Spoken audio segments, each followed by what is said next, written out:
Mamadou Bakayoko, la trentaine est révolue, est chauffeur de camion de ramassage d'ordures ménagères depuis quelques années. Avec son équipe, il est chargé de débarrasser les ordures du boulevard Latry, aux deux plateaux, et la 7e tranche à Angré. La société de ramassage d'ordures ménagères où exerce Mamadou dispose de 3 équipes pour le nettoyage de cette zone.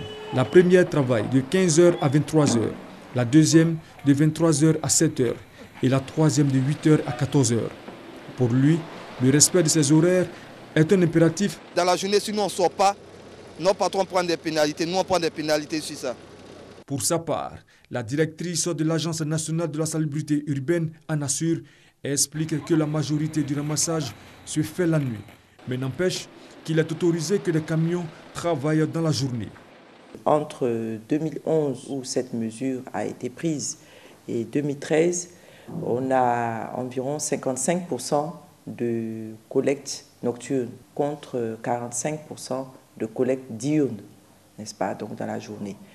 Et depuis 2013 jusqu'à ce jour, nous sommes environ à 70% de collecte nocturne contre 30% pour la journée.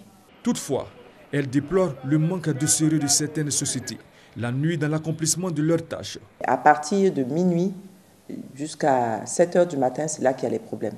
Donc vous avez certains opérateurs qui sautent une ou l'autre des tranches, en tout cas qui ne sont pas bien exécutés. Et pour ces opérateurs, donc, on applique des pénalités. Si ces camions de ramassage d'ordures ménagères jouent un rôle important dans l'assainissement des quartiers, il n'en demeure pas moins qu'ils constituent un véritable danger sur les routes. Manque de feu arrière, mauvaise conduite des chauffeurs, le travail aux heures de pointe dans la journée, embouteillage sont autant de désagréments causés par ces mastodontes. Quotidiennement, même ces camions nous posent problème. C'est l'embouteillage.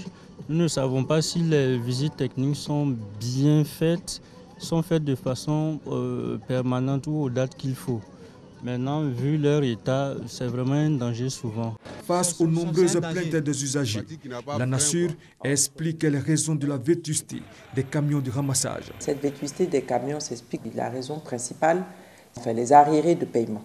Tout ceci fait que demander des investissements à ces opérateurs devient difficile. Le ministre Anne Oloto, depuis son arrivée, il faut dire que les problèmes de paiement sont vraiment résolus. Malgré ces explications, la réalité est tout autre sur le terrain.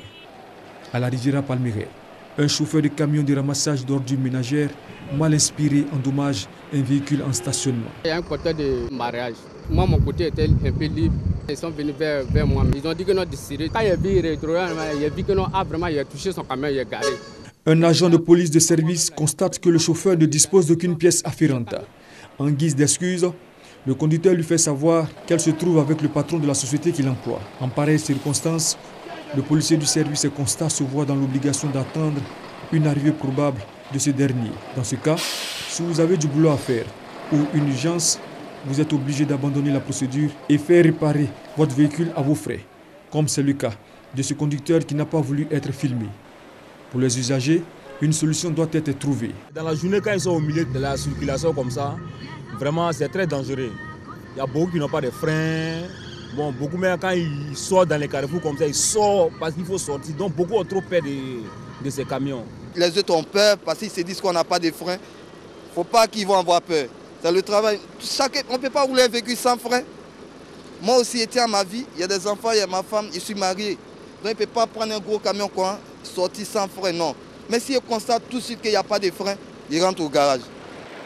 Malheureusement, le pire. La Côte d'Ivoire l'a connu le vendredi 10 juin dernier, avec la chute d'un camion de ramassage dans la lagune Brié au niveau du pont Général de Gaulle. Un accident causé par un excès de vitesse. Malgré cet état de fait, ces camions débarrassent le district autonome d'Abidjan de près de 100 000 tonnes d'ordures ménagères par mois.